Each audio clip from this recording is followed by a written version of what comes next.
you to look at something right now. Think of some major goal you want, or maybe it's one you're already working on, and you have experienced a lot of setbacks, a lot of defeats.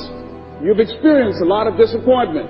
Maybe you've already given up. And maybe you just need a little fire, a little encouragement to get back in the game again. Here's what I want you to look at. There are winners, there are losers, and there are people who have not discovered how to win. And all they need is some coaching. All they need is some help and assistance, just a little support. All they need is some insight or a different strategy, a plan of action to make some adjustments that will open up the key to a whole new future for them, that will give them access to the unlimited power that they have within themselves. That's all that they need. So what I want you to do is think about something you want for you, that's real for you, that's important for you, that will give your life some special meaning and power. And I don't even want you to say, I can do that. I don't want you to assume that.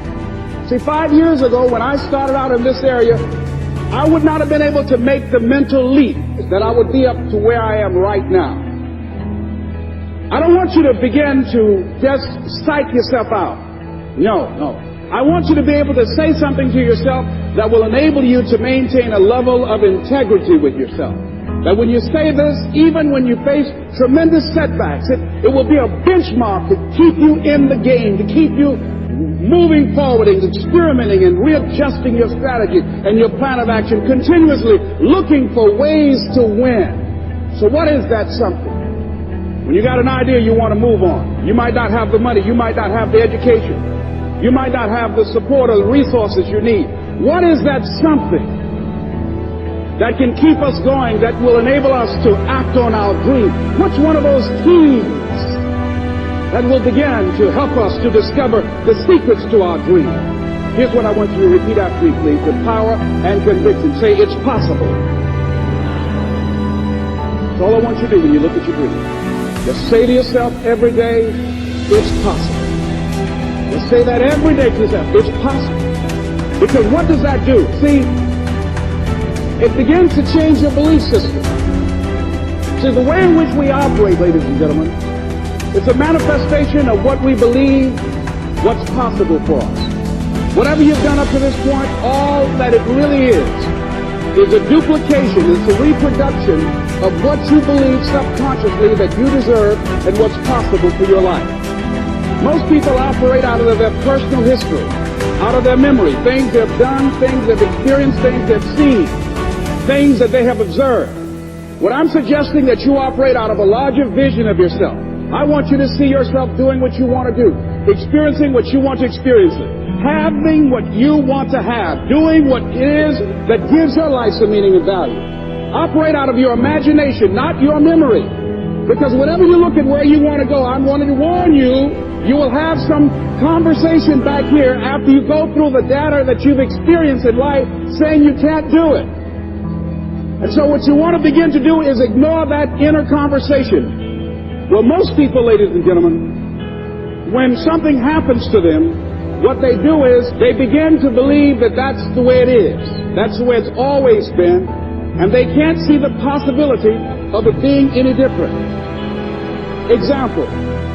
Before April 1954, the common belief, the universal belief, because it had been tried again and again and again and people had failed, the belief was that man was not physically capable of breaking the 4-minute barrier, that he could not run a mile in less than 4 minutes. That was the belief on the planet. It had never been done. But here's what happened, ladies and gentlemen. Roger Bannister came along, and he broke the 4-minute barrier. Now here's what's significant about that. Since that time, up to this day, over 20,000 people have done it, including high school kids. What changed? 20,000 people, what changed? Here's what happened when they got on the track. They knew it had been done. And because they knew it had been done, there was a new belief about this barrier. about this goal that was unreachable. And those 20,000 people got in a race believing, knowing in their heart that someone had done it, that it's possible, that they could do it. And I'm saying that if you know anybody that had some goal, some dream, something they wanted to do, and they did it, then I'm saying that you know in your heart that if someone has done it, then you can do it. It's possible. And that if someone can make their dream become a reality, that it's possible that you can make your dream become reality. And so as you begin to look at where you want to go, beginning to embrace that, it's possible. I'm blessed and highly favored. I've got a lot going for me. I've got some good stuff in me. And it's possible that I can bring my greatness out here in the universe. That I can do what I want to do. It's possible I can write my own book. I can have my own business. I can take the trip and travel around the world. It's possible. I can bounce back from adversity and reinvent my life. It's possible. Regardless of where I am, that things can get better for me. It's possible. I'm thinking about two men right here in Chicago who were fairly successful, similar background, educated. They worked for a corporation for many years, and they were among many people that were laid off. Two guys who were very good friends.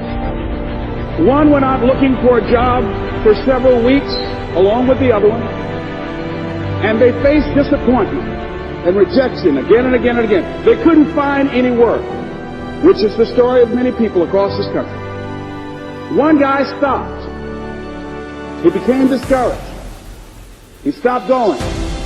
He stayed home looking at television, became very argumentative and toxic with his wife, drinking beer, getting on the phone, talking to his other negative, unemployed friends. And he just gave up. The other guy kept looking for a job everywhere he could go. Every time he could get an opportunity, kept asking people, networking, checking the newspapers every day.